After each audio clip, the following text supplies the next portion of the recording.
please settle down.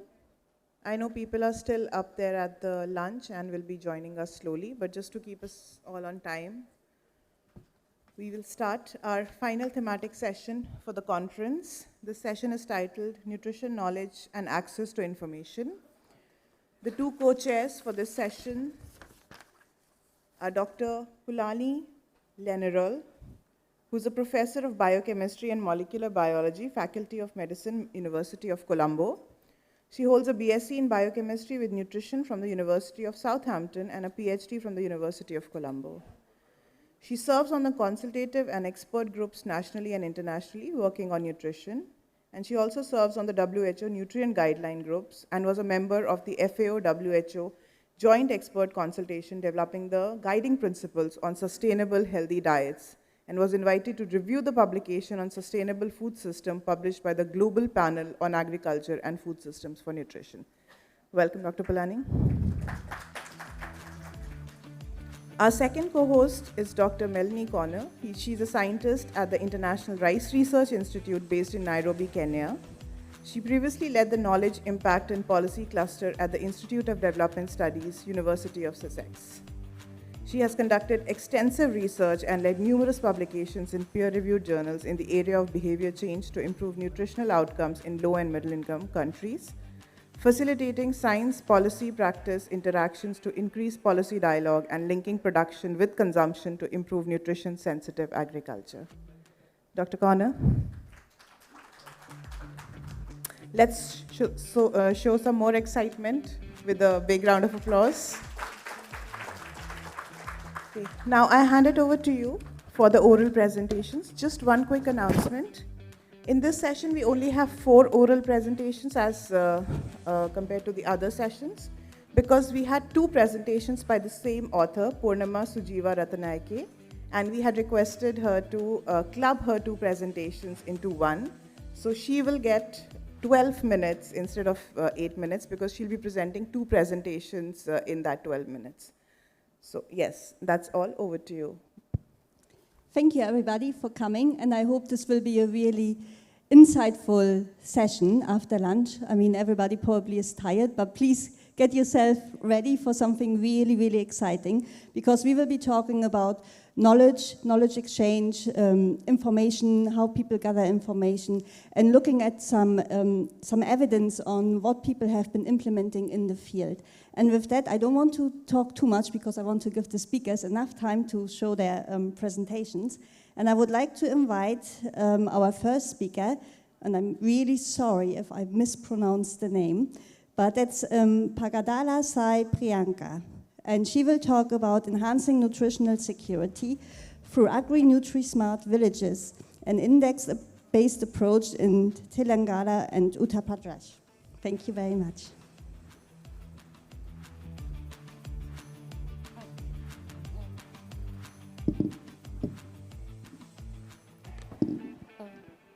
A very good afternoon to everyone. I'm Pagadala Sai Priyanka from the Krishi Vigyana Kendra, Telangana, India. I'm here to present about my PhD research, Enhancing Nutritional Security through Agri-Nutri-Smart Villages, an index-based approach in Telangana and Uttar Pradesh. So the Agri-Nutri-Smart village is usually a rural area which maximizes the agricultural productivity and also improves nutrition and drives for the economic development.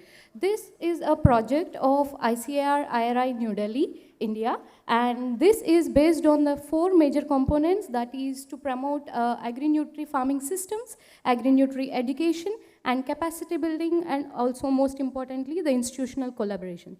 Despite the global efforts for challenge in identifying the full pathway measurement for the agricultural practices into nutritional benefits or outcomes for the individuals, especially the farmers, this challenge has inspired for the study to identify the indicators behind the agri-nutri-smart village and validation of the same through the index-based approach. So the research methodology follows the project of ICAR IRI New Delhi is in Uttar Pradesh, Haryana and Telangana. So the purpose of sampling of district and the villages that received the project-based interventions was done, and the to ensure that there is the study's internal validity, the non-model villages which are comparable to the model villages within the same district were chosen. And 360 farmer respondents from all the 12 villages were purposefully selected for this purpose. And for the index development and validation, mixed methods approach was utilized with qualitative and quantitative research techniques employed. So the results are as follows. For agri-nutrition knowledge, attitude, practices, these are all the behavioral components and are also the indicators of the agri-nutri smart village. And these are tested using a structured interview schedule. So the knowledge levels in model villages across Telangana and Uttar Pradesh shows that the majority of respondents are inclined towards higher nutrition knowledge levels as compared to their counterparts in the non-model villages. Whereas coming into the agri-nutrition attitude levels across all the groups, majority of the respondents are into the moderate level of attitudes. It implies that there is no strong opinions regarding the agri-nutrition attitudes and is of concern for the targeted interventions. And agri-nutrition practices, these are rated on the terms of frequency terms for agri-nutrition safety practices, personal hygiene, and choices of food, etc., which shows that there is a poor adoption of agri-nutrition practices across all the groups. And also the household dietary diversities also scores the poor category across all the groups with less than 5 score of HDDS. And in the study for identification of indicators and validation, the theme, first, the qualitative approach of systematic literature review, followed by a thematic analysis was done. The coding of the indicators was done independently by 2 different research scholars, and also with the use of the software NVivo, 3 map of codes and thematic map of indicators is developed, and the teams are organized into 6 different areas, or 6 different themes, that is nutri-farming, health and nutrition, innovation technology, economic, social, and environmental themes of the agri-nutri smart village. And further, these a total of 61 indicators are coded using the thematic analysis, and from that, these are subjected to the Q-sort distribution, with experts rating these 61 indicators into 9 categories. And within these 9 categories, those indicators that scored more than or equal to the mean, that is 4.5, are selected for the final index development into the indicators.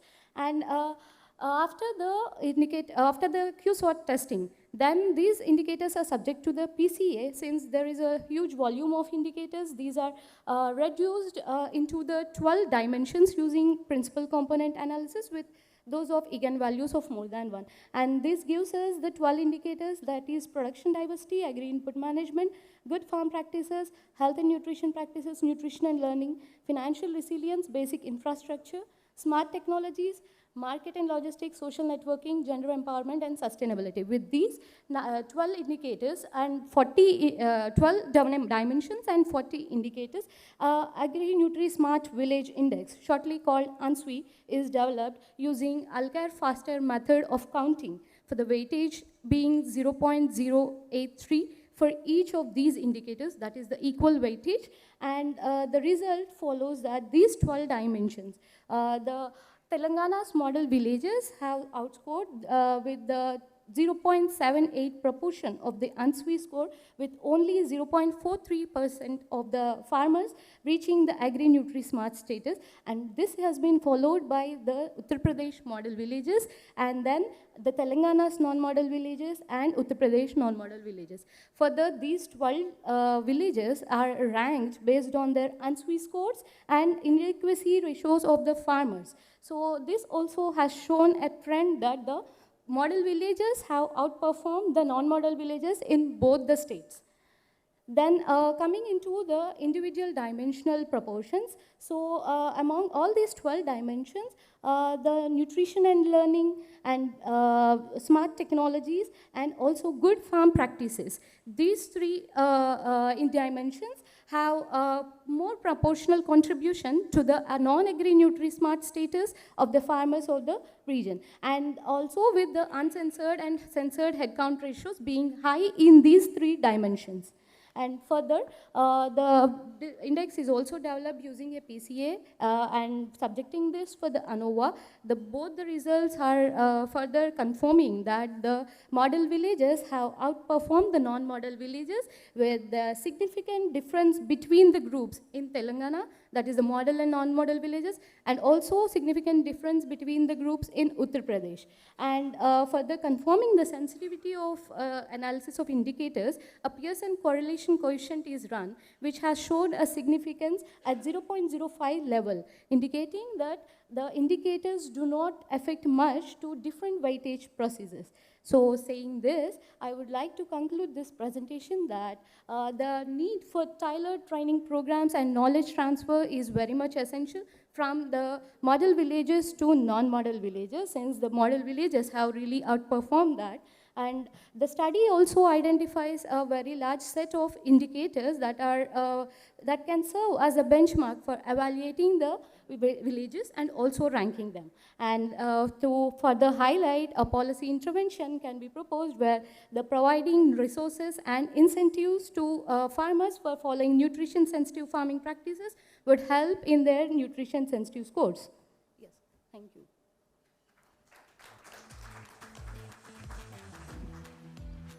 Thank you very much.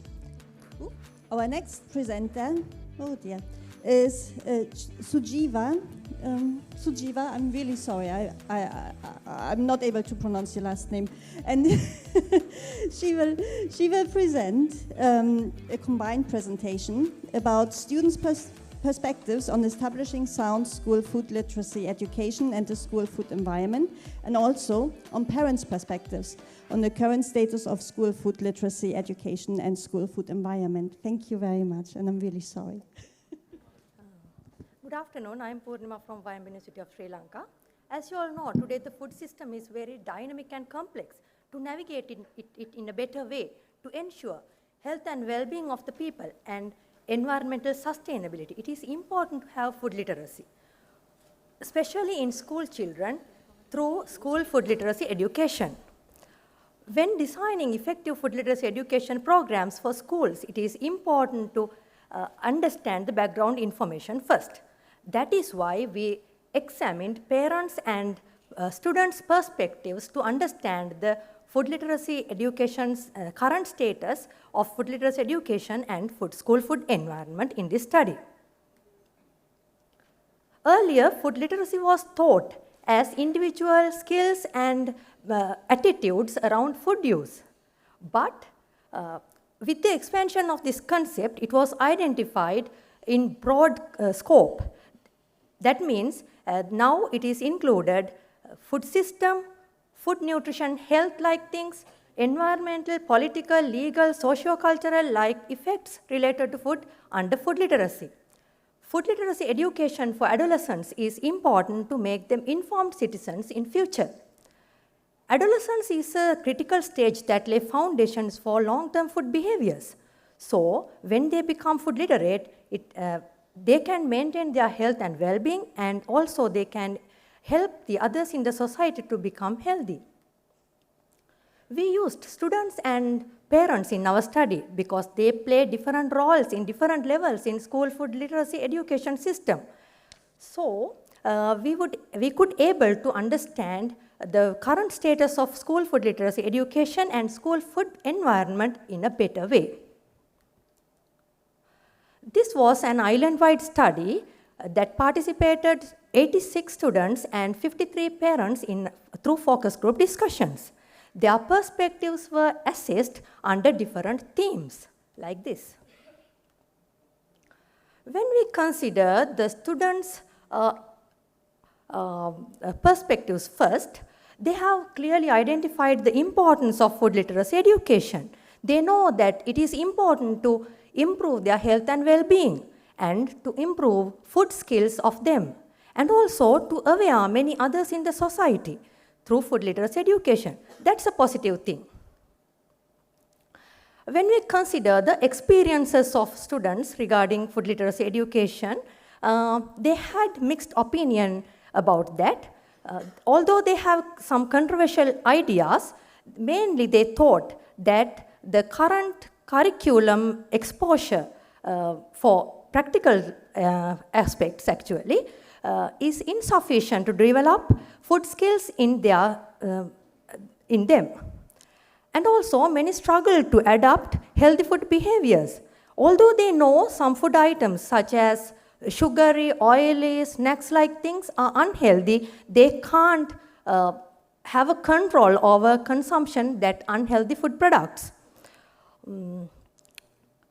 They say that these foods are tasty. That means they don't have the emotional confidence and emotional control to control the intake of unhealthy food products. When we examine the barriers in students' perspectives, the students in especially small rural schools reported about insufficient resources in their schools. They told that they don't have kitchen facilities or lack of qualified teachers and facilities to do practicals at their schools. But that is not in the big urban schools. They have enough facilities and teachers there. So there is a big difference of resource distribution across schools in Sri Lanka. We assess the environment as in terms of social and physical environment. And we specifically ask about the school canteen from the students. They had generally a negative opinion on that. They said that the schools canteens were selling unhealthy, cheap food products.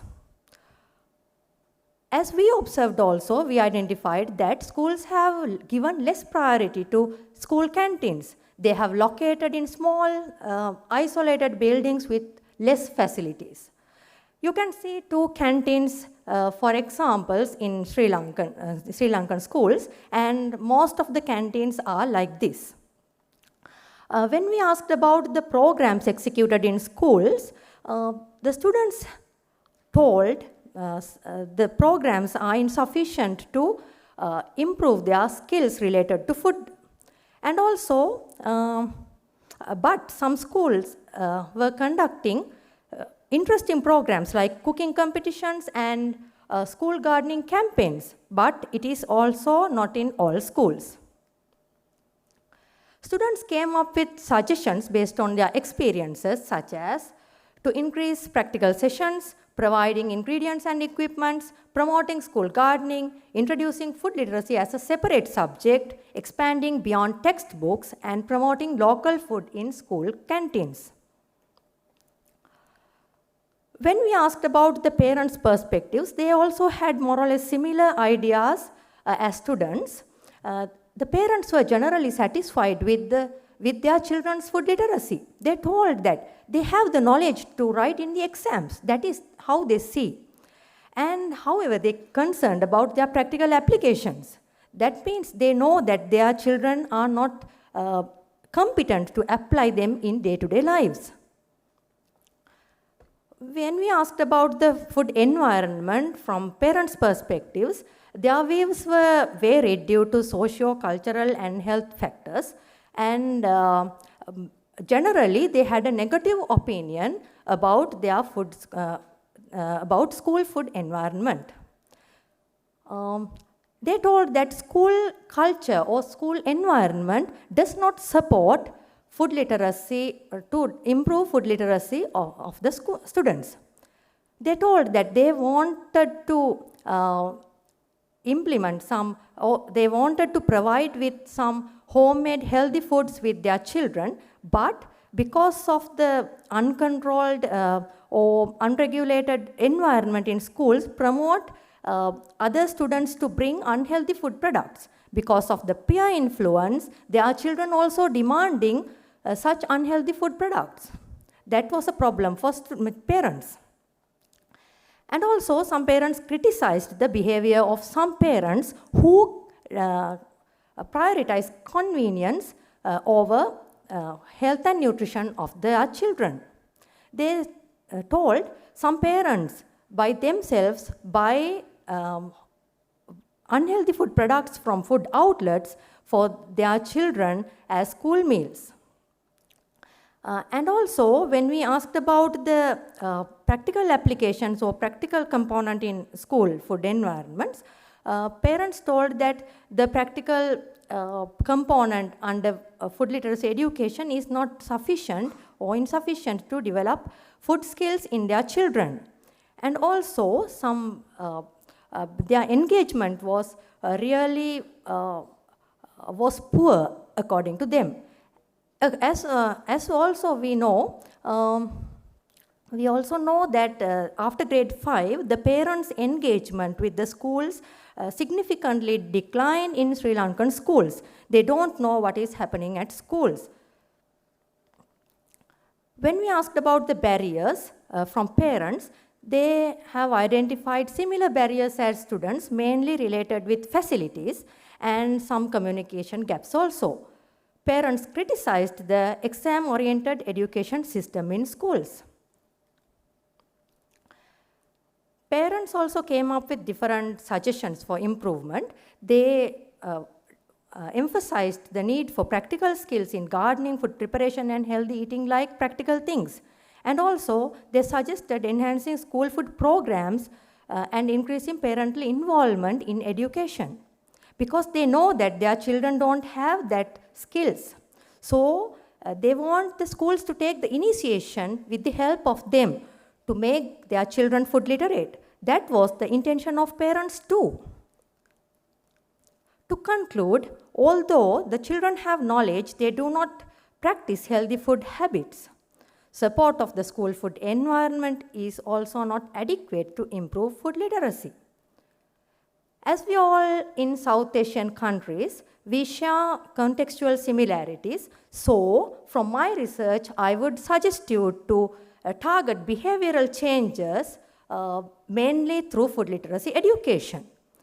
Parental community engagement, connecting dots, is very important to develop effective strategies for school food literacy education and also to develop sustainable policies. When their engagement is there, the programs will be success and sustainable.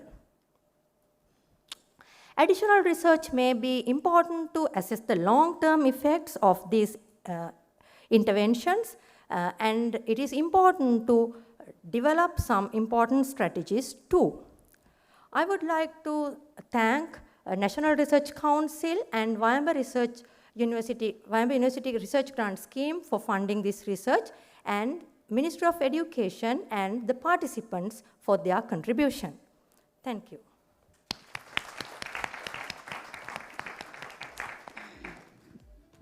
Thank you very much for a very insightful presentation. And our next presenter will be Neha Mala, and she will talk about the effect of adolescent-led school-based intervention for improving adolescents' nutrition in selected schools of Sarlahi district, a mixed method study. Thank you. Respected chairs, the organizing team, and members at the audience, I wish you a very good afternoon. I am Neha Malla, representing social change makers and innovators, SOCHAI, a young women-led not-for-profit organization that works in the sector of nutrition, health, and hygiene through the approaches of innovation, education, and entrepreneurship in Nepal. Today, I'm going to present the findings of our study, Effect of Adolescent-Led School-Based Intervention for Improving Adolescents' Nutrition in Selected Schools of Sarlahi District, a mixed method study. This study was conducted in the support and through the coordination of the Nutrition Section, Family Welfare Division of the Department of the Health Services of Government of Nepal, and through the technical and financial support of UNICEF Nepal and NORAD. In addition to that, we had the support of Health Action and Research team for the research design and analysis. So we all know that adolescence is a crucial stage of rapid physical, cognitive, and psychosocial development, and it has also been identified as the second window of opportunity for the correcting nutritional inadequacies, and laying the groundwork for lifelong health in adulthood. However, there have been distinct gaps in addressing the nutritional status of adolescents in Nepal, despite the government of Nepal enacting various policies, strategies, plans, and programs over the years. And the data from the Nepal National Micronutrient Status Survey in 2016 stands a testament to this. In the survey, it was found that almost 32% of adolescents in Nepal are stunted, 20.5% adolescent girls remain anemic, and only 43% of the adolescent girls and 48% of adolescent boys were meeting their minimum dietary requirement. Also, only 17% of adolescent girls and boys regularly participated in the school health and nutrition program, which comes across as a missed opportunity for nutrition education in school children and adolescents. Further highlighting that the adolescents remain to be an untapped resource for progress, even though they have the potential to become influential agents of change for improving nutrition. For this, they do require access to information and opportunities that enable them to actively engage in shaping interventions and to take care of their own and their families, as well as the community's needs for nutrition. So, in this context, this study was designed and conducted to examine the effect of an adolescent school-based approach that would improve nutritional outcomes amongst their adolescent peers in selected schools within the 3 municipalities of Sarlahi district based in the Madhesh province, which is one of the most malnutrition affected provinces in Nepal, and has one of the highest rates of anemia in our country. In this way, the project Poshan, Promotion of School Health and Adolescent Nutrition, was designed with the objectives of meeting the effect of adolescents-led school-based intervention from baseline to 9-month post-intervention time period. We aim to assess the nutrition knowledge, dietary diversity, nutrition status, health and hygiene knowledge and practices. In addition to that, we also aim to improve the coverage of National Weekly Iron Folic Acid Supplementation, the WIFAS, and annual deworming program coverage. We also aim to assess the consumption pattern and access of unhealthy food around the schools. For the intervention, SOCHI has always believed in implementing innovative tools, so we also incorporated the use and utilization of our existing flagship internationally acclaimed low-tech wearable bracelets, the Nutrition NutriBeads and the Menstruation Red Cycle bracelet. And for this intervention, we specially designed a complementary tool, the iron and folic acid bracelet, that explains about the annual schedule of IFA distribution in schools and communities for female adolescents through our government of Nepal. Also, we developed a 4-day adolescent nutrition training manual that would help guide the facilitators and teachers in schools and communities to teach about nutrition, health, and hygiene in schools and communities. And finally, the My Food Journal, a daily self-tracking evaluation tool for adolescents that would help keep track of their dietary diversity as well as physical activity requirements. So in this study, we primarily focused on implementing these innovative tools on the 5 selected intervention schools across the 3 municipalities, Hariwan, Bagmati, and Bharatwa of the Sarlahi district. The intervention was further comprised of a 4-day nutrition boot camp training program that utilized the training manual that was developed and endorsed by the 3 tiers of government, the federal, local, and provincial governments. And after the boot camp was done, the 25 adolescents who participated in the 4 days program were inducted in a nutrition Poshan club that regularly conducted advocacy and awareness programs related to nutrition, health, and hygiene in their schools and communities. So talking about the methods of the study, this was a mixed method study which incorporated 10 schools, 5 control, and 5 intervention in the 3 selected municipalities. And we had adolescents from grades 7, 8, and 9 participating in the quantitative analysis, whereas government stakeholders, school management officials, parents, and local level stakeholders for the qualitative findings. This is the basic framework of the study, and we had engaged 1,614 adolescents in the baseline from the control and intervention, whereas a total of 914 adolescents in the end line. So from the results of the quantitative study, it was seen that 19% of the female and 38% among the male respondents were found to be underweight. 75% of respondents regularly consumed sugary foods and beverages around the schools in the past 24 hours. And 67 of the respondents were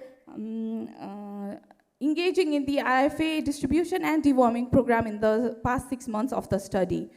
We had analyzed the BMI according to age and the Z-score for baseline and endline, and these were the results.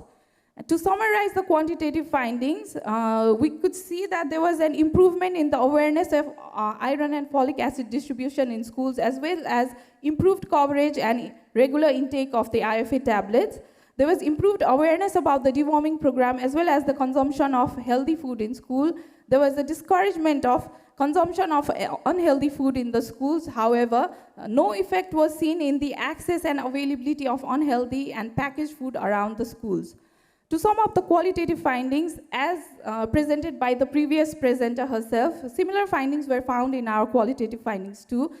There was an improvement in need of improvement in efforts for implementing school-based activities to improve the coverage of IFA and deworming, as well as engagement of the parents was a continued need to ensure sustained behavior change was seen in the adolescents in the community. Hence, I would like to conclude that schools can be a valuable and cost-effective platform, and it's important and significant to capacitate and engage adolescents as change agents to drive nutrition change and behavior in the community and schools. So it's important that we connect the dots of taking the findings from the community level interventions and bringing into national school health programs and policies if we want to address nutrition challenges. Thank you. And I'm free to take your questions at the Q&A. Thank you very much. So our next speaker will be, Aishwarya, yes, Shobi, and she will talk about transforming diets in low-income communities, the impact of public-private partnerships, and nutrition-sensitive interventions in Assam tea estates. Thank you very much. Good afternoon, everyone. I'm Aishwarya, a leading workforce nutrition program at GAIN. I am delighted to present our work on transforming diets for low-income communities, especially in tea states of Assam. I am presenting on behalf of the co-authors that have evaluated our program that we implemented. Indian tea industry is major private sector employer, especially in Assam, because it provides over 1 million of jobs to the individuals, predominantly women. But despite its economic significance, severe nutrition challenges such as anemia, overweight, or underweight persist in tea workers and their families, which can be seen here as well. The underlying causes for these nutrition challenges are limited dietary awareness among tea workers, high reliance on calorie-dense but nutrient-poor diets, as well as seasonal income fluctuations due to non-harvest seasons or natural calamities.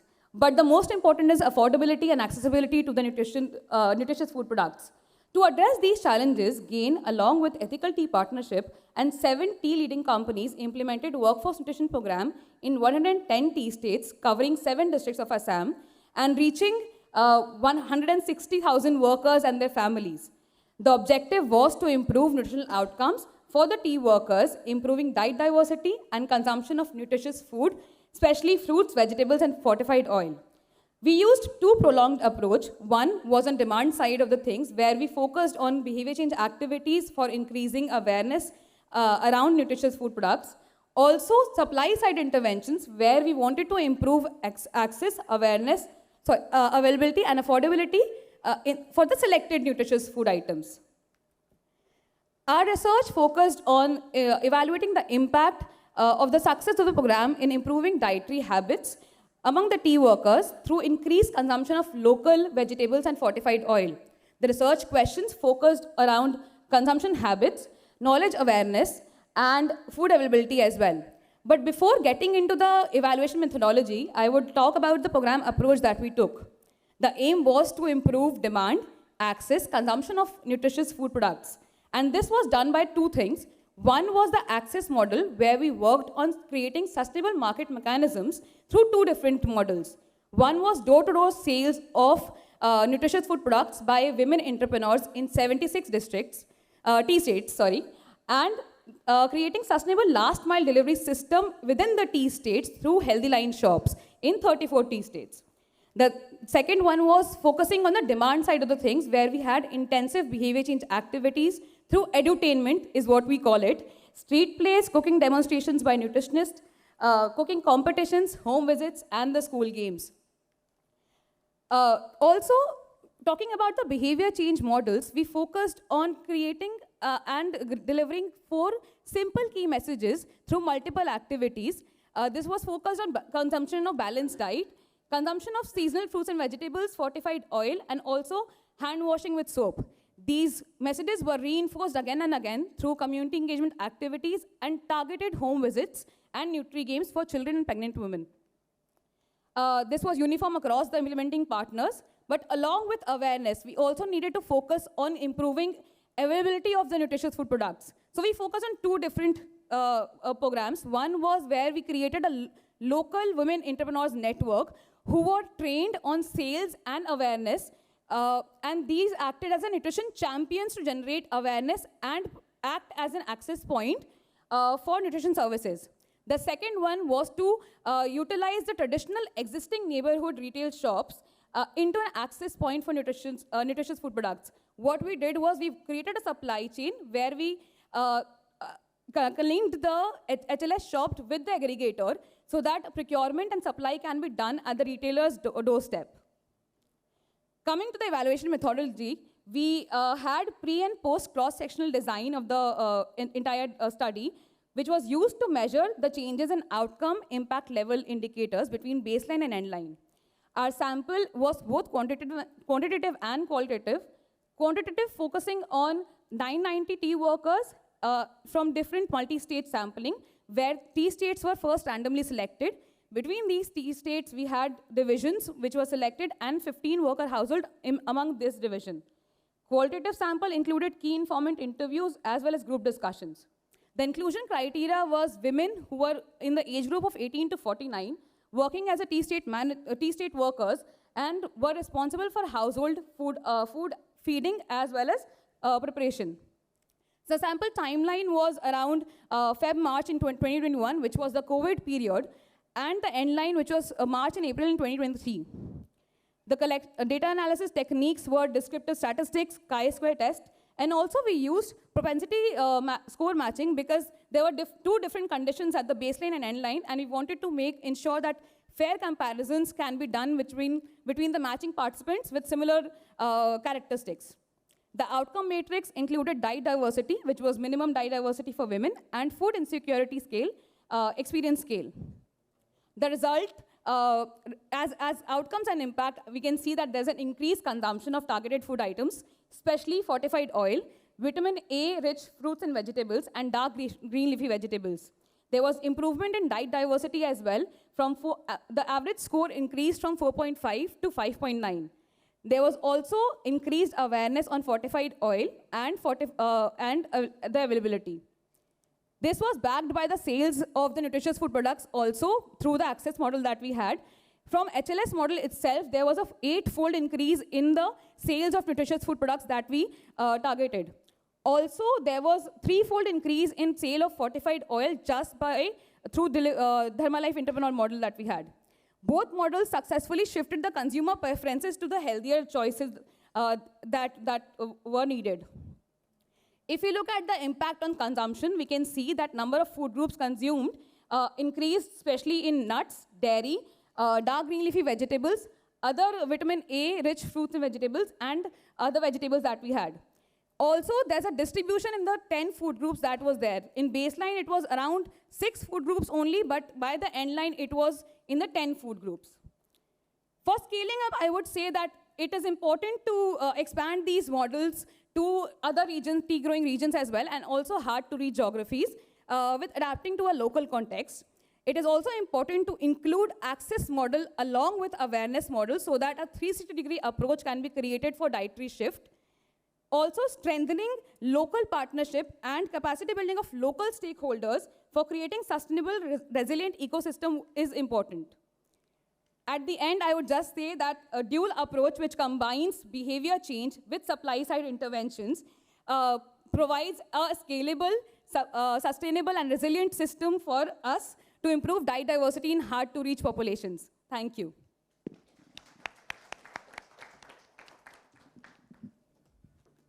Thank you very much. And I think now we have a bit of time for some questions. So I would like to ask all our speakers to join us on the stage, please.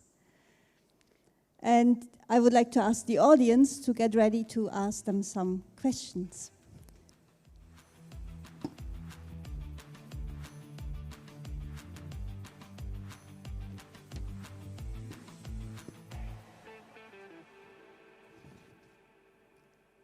So, who would like to start? No one. Well, I can take a start. I would like to ask our first speaker. So, you've created that index. So, what do you see is going to happen in the future? How would you like to see your index being used?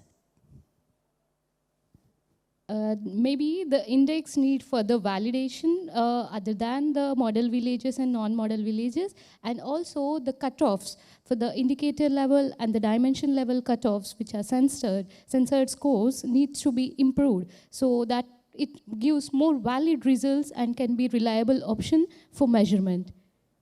Thank you. Audience. Can I jump in? There's a virtual question for Neha. So the question is, any program to increase nutritional status of adolescents in Salahi district? What effect did you see between school-going and out-of-school-going, married, unmarried adolescents, effects of increased folic acid, deworming tabs in their anemia status? Thank you. Thank you for the question. So we did try to incorporate a few out-of-school adolescents as well in the communities because we believe in leaving no one behind in true sense. So there were definite differences when it came to training and mobilizing these adolescents across schools and in communities.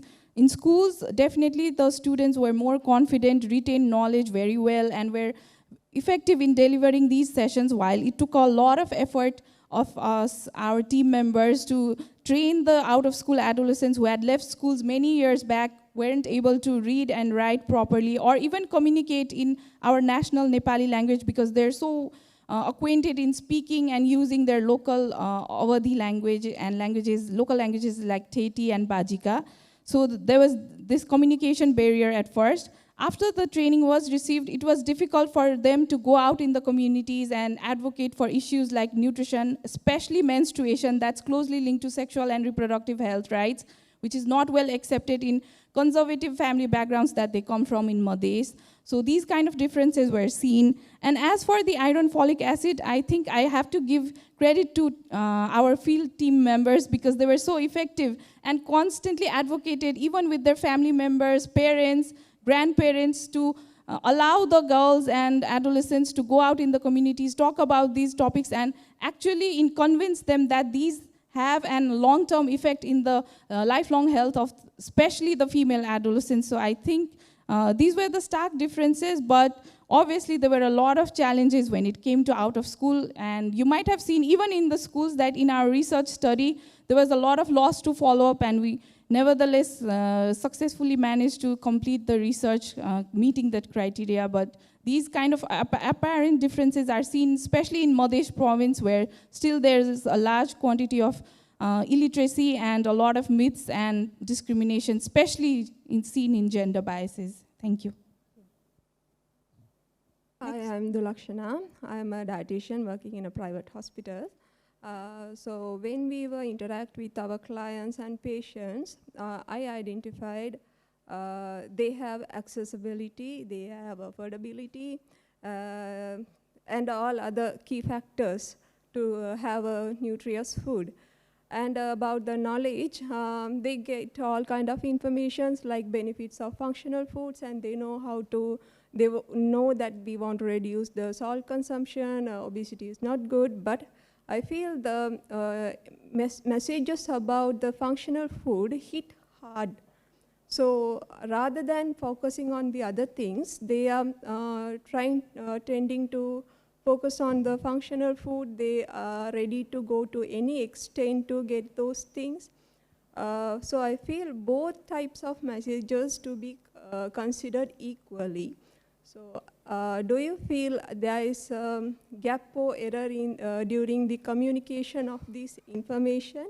And another thing, when they are trying to go take any extent to get those kind of foods, I feel it affects the price of the food. So other people cannot afford this. So hence this is about access to information and about nutrition knowledge. I would like to get the idea of the panel.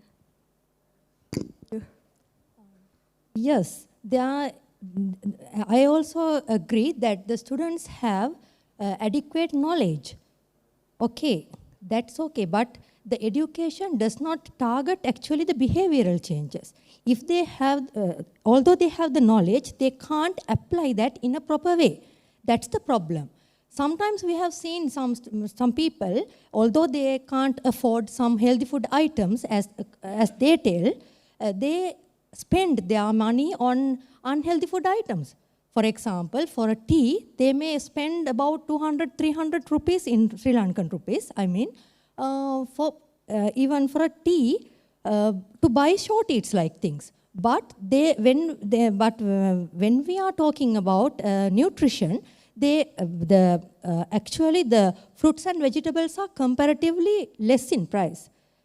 The management of the resources is there mainly because although they have knowledge, the knowledge is not given in a proper way to handle or address the behavioral changes effectively. That's the problem.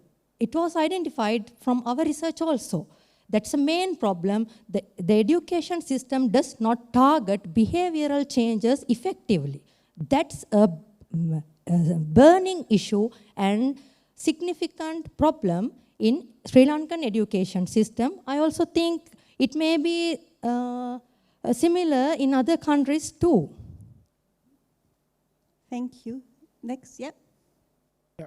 Good afternoon. So I'm from the World Food Programme affiliated Sun Business Network Sri Lanka. I'm looking forward to connecting offline with all the good work happening in Sri Lanka, but this is, I thought, worth discussing for the whole panel as well. So still trying to connect the dots and end up with something more than a cartoon. And I want to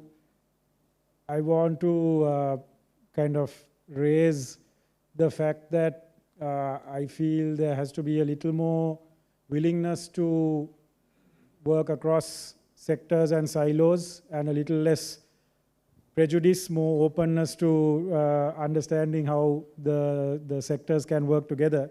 So having said that, again, I've been advocating for a value chain, nutrition value chain view for whatever eventually gets into people's heads and stomachs about how we can look at delivering successful nutrition outcomes for everybody. So I'm curious to know about what has been in these same studies researched at and the questions asked from the canteen operators, the vendors, the food service workers inside the schools and these other institutions, and also right outside, selling over the fence or through the gate to these students, because I think those are also a very important part of the solution, even if they may be seen as part of the problem. I'll leave it at that for now. Thanks. Actually, I presented only perspectives of two stakeholders here, but we examined seven stakeholder groups' opinion to understand the whole, to have a better understanding about the current status and school food environment. We employed there the school canteen holders, principals, teachers, students, parents, food and nutrition experts as the external people, and education administrators too in our study. Then by looking at a holistic view, cross-sectionally and horizontally and vertically, we assessed the system in a better way. I'm sure about that. And also, we did not conduct examination of stakeholders' opinion here in our whole study. Instead, we examined the curriculum into depth and food literacy level of the students in a separate study, and teachers confident in another different study. Like that, we applied holistic approach to understand the system in a better way, and the implementation also coming there, and we collaborated with the Ministry of Education in our study, so our information were communicated to Education Ministry too. I hope this will help to target behavioral changes and educational modifications or improvements in future. Thank you. I'm very sorry. I think you need to ask the lovely ladies during the coffee break because we have to move on in the program. So thank you very much, you four. That was really insightful. And I think there will be a lot more questions coming during the coffee break. And I hand over to my lovely chair. Thank you, Melanie.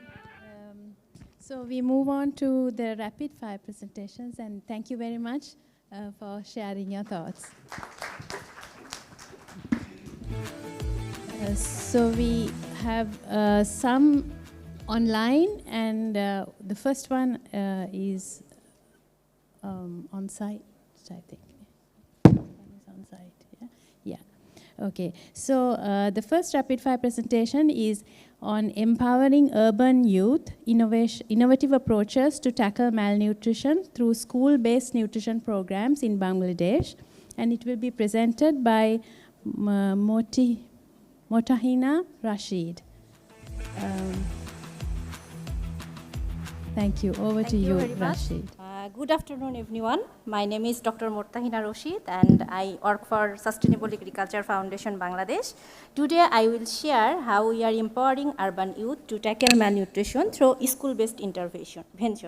Before going to key intervention, I would like to focus on the background.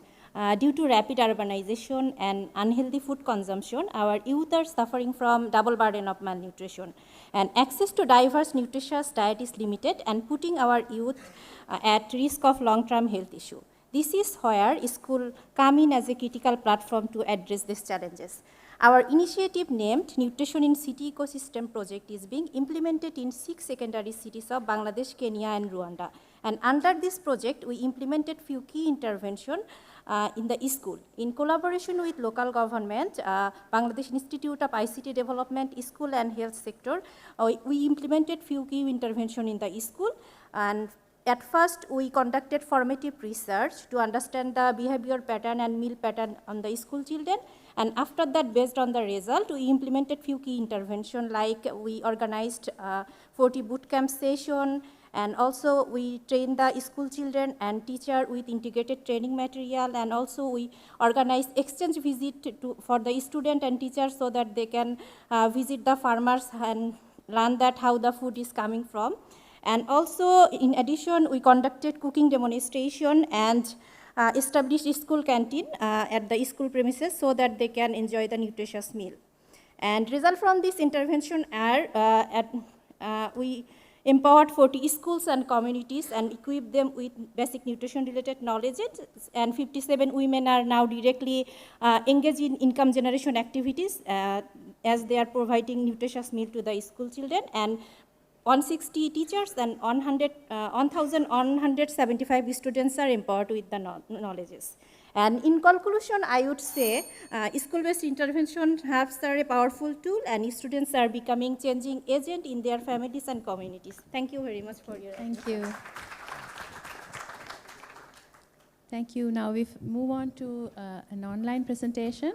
This will be dietary diversity among 5 to 9-year-old children in Bangladesh, findings from a nationally representative study, and it will be presented by Shahnaz Shameen, Research Associate from Brack James P. Grant School.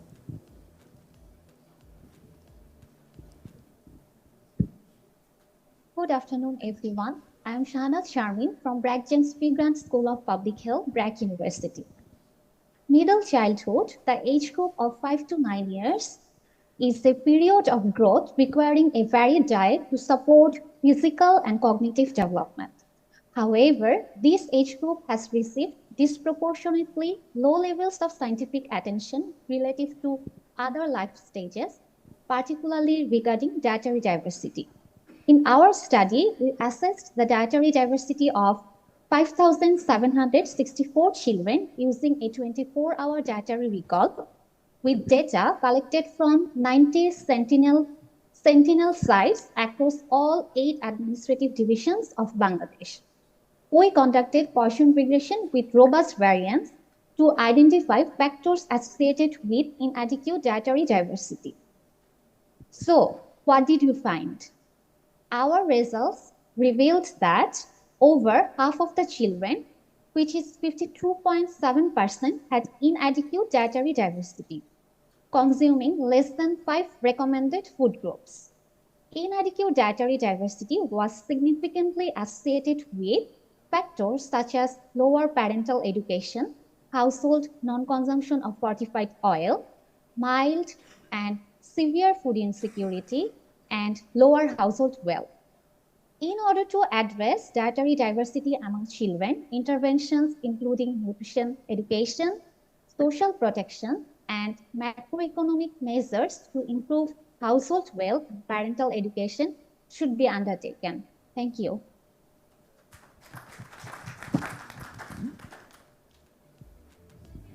Thank you. We next move on to, again online, participatory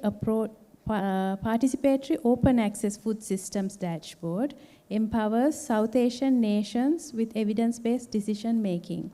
It will be presented by Sabina Sultana. Thank you, everyone. Good afternoon. I'm Dr. Sabina Sultana. Today, I'll be discussing the Food System Dashboard Initiative, which tried to overcome some of the challenges while accessing the food system fragmented data. FSA is a collaborative effort among GAIN, Columbia Climate School, FAO, and Cornell University. It brings together all the food system data from multiple sources and puts in one place and gives us information to identify some of the challenges. As you can see in the lower left corner, the global map, where you can see one specific indicator to see the situation in different countries. It gives you a indication of how it is dispersed in throughout the countries. And I have also clustered some of the data from the South Asian countries in different sectors for different indicators to give us a better understanding how it is performing. The darker the color, the higher the value is. But if you want to know more about the country diagnostic, and if you click on the country diagnostic, then it will take you into the page where all the indicator has a color code. Like if it is green, then it's going good. If it is amber, then it needs a little bit of attention. And if it is red, then you need to take immediate action to improve the situation. For example, if you can see the Pakistan Food System Diagnostic in the right upper corner, you can see the cluster of red color in the nutrition outcome. But at the same time, environmental outcome is not that much affected. So you can understand how the nutritional outcome needs to be prioritized from the Pakistan government or stakeholders. So this gives a broader understanding, but this needs to be further discussed with policymakers and other stakeholders. And when it comes to the implementation, actually subnational data really helps. Like you can see in the Pakistan subnational dashboard, the Balochistan 23, yeah, that should be the priority area. Thank you, everyone. Okay, thank you. I think we came to the end of the time there. The next presentation will be community-led monitoring and advocacy to strengthen nutrition outcomes under the Rashtriya Kishore Swasthya Karyam implementation experience from Uttar Pradesh, India. The presenter will be Anvesh Chatterjee. Good afternoon, everyone. My name is Anvesha, and I am currently the Deputy Director at a community-based organization called Sahyog in India.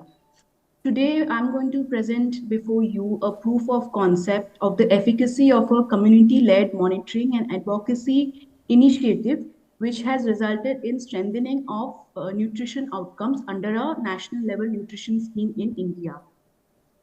If we look at if we move to the next slide, thank you. Yeah, so if we look at this process that we implemented over a 6-year-long period across 7 districts in Uttar Pradesh with over 150 communities. As part of this initiative, 2 direct streams of work was implemented. On one hand, there was a concerted effort to initiate nutrition education with groups of community young women and girls. And over 6,000 girls were trained and specific modules were created to increase their awareness and confidence in understanding their own body, their own rights, and how monitoring processes occur, how does one advocate with different stakeholders for better implementation of services. These 6,000 girls collected data through tutorial and digital tools across 7 districts. And based on this evidence that was generated from the ground, advocacy and interface meetings was done with different stakeholders at different levels to improve the implementation of this scheme.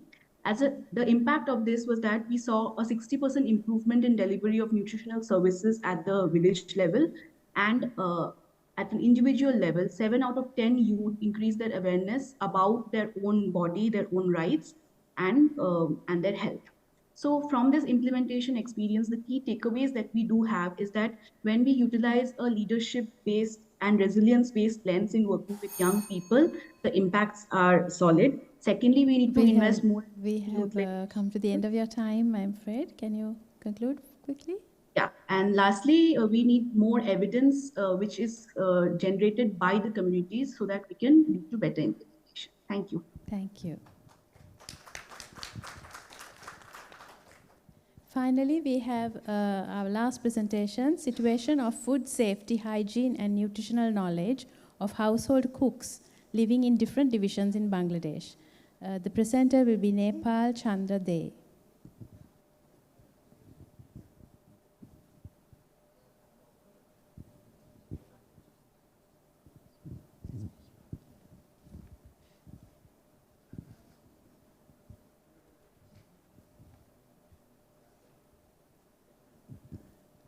Can we...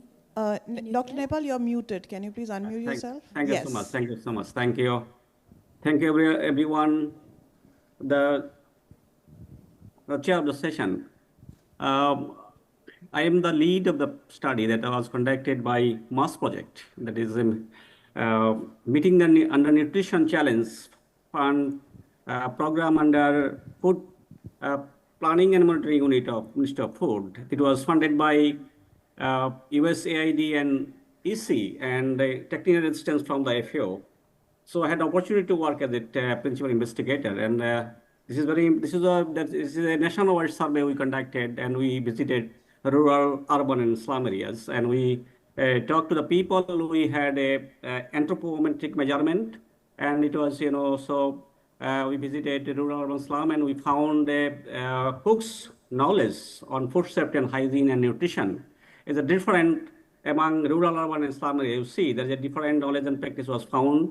That is, in the rural area, they have a low nutrition level of knowledge was low compared to urban, as well as the slum area, their nutrition knowledge was very low compared to the rural and urban. And also, in case of we had conducted a regression model, and we found that is division-wise. In Chattogram, there are 8 divisions we had, and Chattogram divisions, the cooks have better of knowledge compared to other divisions. And also in case of educational level, the cooks who are more educated, they have a better of knowledge compared to the no educated education.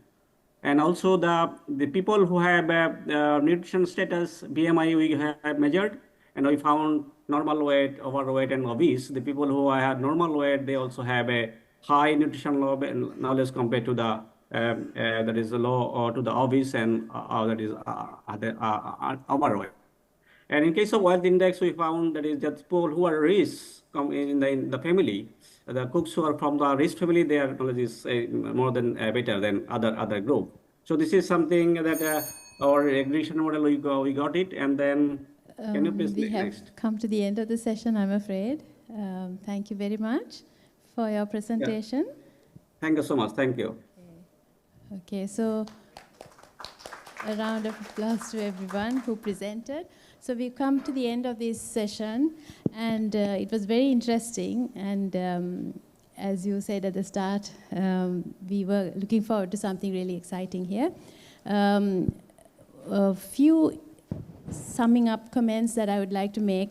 One is that there were many innovative approaches, like the NutriBead bracelet, and people had really got into the sort of the taking things beyond just service delivery.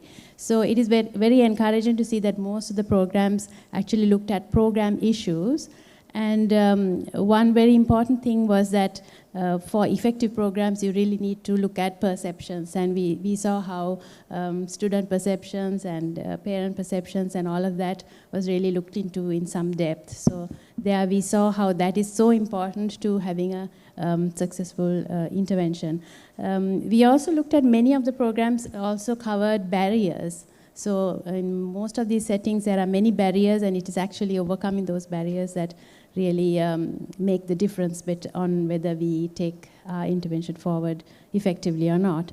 There was another thing that came up in some of the presentations, and that was that improved technology, and they looked at smart villages, agricultural villages, and how improving technology is essential, and they looked at the smart villages and how it had improved food access. And technology was also a barrier in some situations where you can use technology to improve nutrition education as well. So that was also there.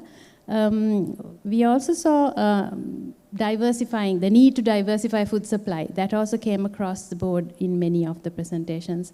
People looked at lack of diversity. People also looked at how to improve the diversity, and that improved nutritional status. The other thing that was striking in some of the, I think in one of the rapid fire ones, was also that community-led programs. So that is really important given the youth and the adolescent ages, and how we can actually use the community to actually even monitor programs. And there was that one study which looked at adolescents, using adolescents to monitor programs. And also the food systems dashboard was very important. That's very useful to take it through to national governments, and that there was a platform that can be used by governments to inform policy.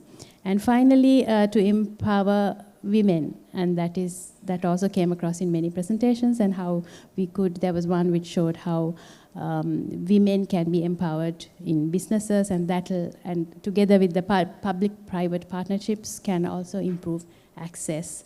And again, the overarching theme of connecting the dots was quite evident in most of our presentations. So I think we have had a very fruitful session. A lot of things came out, and we gained a lot of new information as well, I think. Thank you. So one aspect which really stood out for me, which wasn't actually in the presentations, but which came out during one of our questions, and that was when Sujiva said, well, they do have the knowledge, but they cannot apply it. So I think there is a missing link here, and I guess future research really needs to look into how do we actually translate this knowledge? How can people who have actually gained the knowledge use the knowledge in the most effective way? And that, I think, that was one of the aspects which was standing out for me, and I just wanted to, tell you. Thank you. Very, very well done for all the presenters. Thank you very much. Oh. Thank you both of you for chairing the session, and thank you our timekeeper because we finished before time. So a round of applause for our chairs and all the presenters for this session. Can I request all the presenters, both rapid fire and oral, to come up on the stage for a group photo? And can we have the virtual presenters also with us on video for a group photo? All the presenters, please, up on the stage. Thank you. In the meanwhile, let me make some housekeeping announcements. We will break for tea now. It's a half-an-hour tea break. After the tea break, we will have 3 learning labs. The learning lab in this room will be Fresh Perspective, a practical session on integrating lived experiences into food environment research. The organizer of this learning lab is Institute of Development Studies and Colombo Urban Lab.